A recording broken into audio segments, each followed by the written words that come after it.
Vasyl Lomachenko stops Miguel Marriaga in 8 rounds. Well, the fight didn't get to the 8th round. It was stopped at the end of the 7th by, what was it, Marriaga's corner or the doctor or the commission. Somebody stepped in and stopped it anyway. I'm not exactly sure who. I wasn't listening to the commentary. I was actually doing my own commentary on my live stream. Anyway, at the end of the 7th, the fight was stopped. It was a typical Vasyl Lomachenko fight, really. Lomachenko is so impressive in so many ways to me. First of all, his movement is insane. His foot speed, his upper body movement, his foot movement, the way he steps around and creates different angles, the way he twists and contorts his body to get different type of shots on, hooks, uppercuts, straight shots, left. His movement is just incredible. Then you got his speed, because he's very fast. Then you've got the fact that he has got an incredible work rate. He hypnotizes fighters. I've talked about this before. Like when he fought the Axeman, Nicholas Walters. He moves so fast and so constantly and throws punches all the time that fighters actually get mentally fatigued trying to keep up with what Lomachenko is doing in front of them.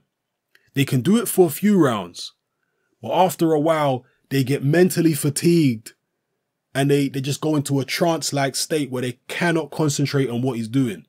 And when he has them hypnotized like that, that's when he goes in for the kill. He cranks up the pressure and he takes them out. It was very similar to what happened to Nicholas Walters, is what happened to Marriaga in this fight. Marriaga did land a few shots along the way. He's a short guy. He had very good upper body movement. He was moving his head constantly all over the place.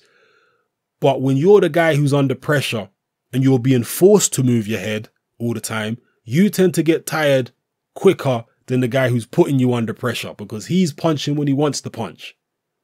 And in this case, that was Lomachenko who wants to put under pressure and Marriaga who was being forced to move. He did land a few shots here and there. Lomachenko did get his face marked up, but he was cut under one eye and then he was cut in the corner of the other eye. The cut that happened in the corner of his eye was from a clash of heads.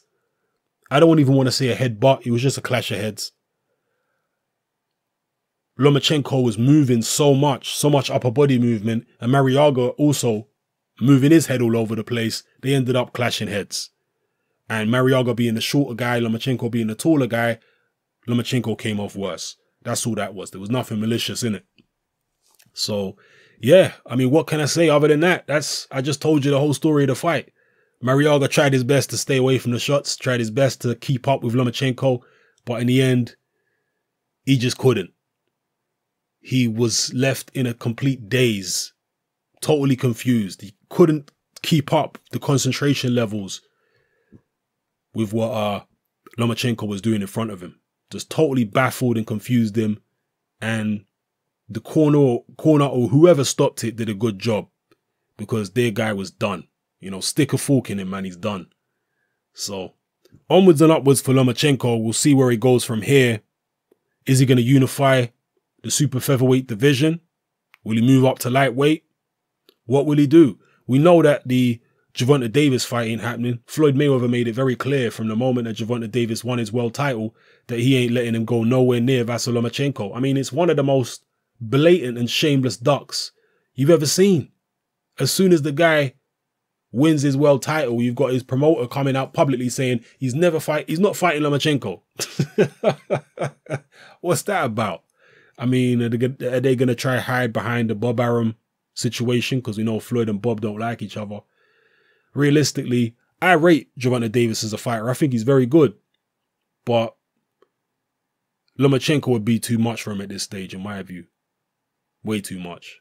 Lomachenko's a big guy as well for these weight divisions. That's what people have to realize. Lomachenko really is a lightweight. That's what he fought at in the amateurs. And he's physically bigger now than he was in the amateurs. So you have to feel like the lightweight division is his real division. It's just as a professional, they have ways of means of artificially draining themselves down to lighter weights than they really are. But Lomachenko really is a lightweight. So we'll see what he can do when he steps up to that weight division against Mikey Garcia, Jorge Linares, or any of the other guys up there. I'd like to see those fights, Garcia and Linares. I mean, they're talking about Beltran as well. Beltran was on the undercard. That'd be a good fight for Lomachenko. You know, Beltran too.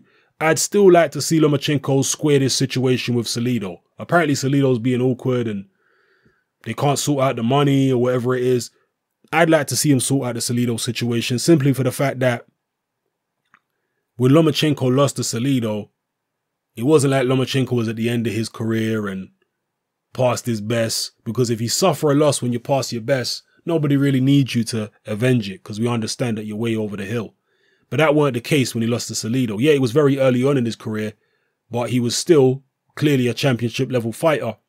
I'd like to see him square that situation with Salido before he moves on. From a legacy point of view, I just like to see him put that situation to bed once and for all, or else it's always going to be hanging over his head in terms of his legacy, you know. So, yeah, we'll see what happens, people. Drop your comments in the comment section below. What did you feel about Lomachenko's performance? Some people I saw in the comment section of my live stream said that they weren't impressed with Lomachenko. But I was impressed. Yeah, he got caught with a few shots. People, this is boxing. You're going to get caught. He wasn't that careful with Marriaga because he didn't need to be that careful. He knew what he had in front of him. He knew what Marriaga could and couldn't do. So, yeah, he let himself get caught a few times because he was going for the knockout himself. Big deal. You know, I think he's going to be a lot more careful than that if he fights a Mikey Garcia. Trust me, he will be. So I thought it was an impressive performance. Onwards and upwards. Let me know what you felt in the comment section below. All right, it's happening. I'm out.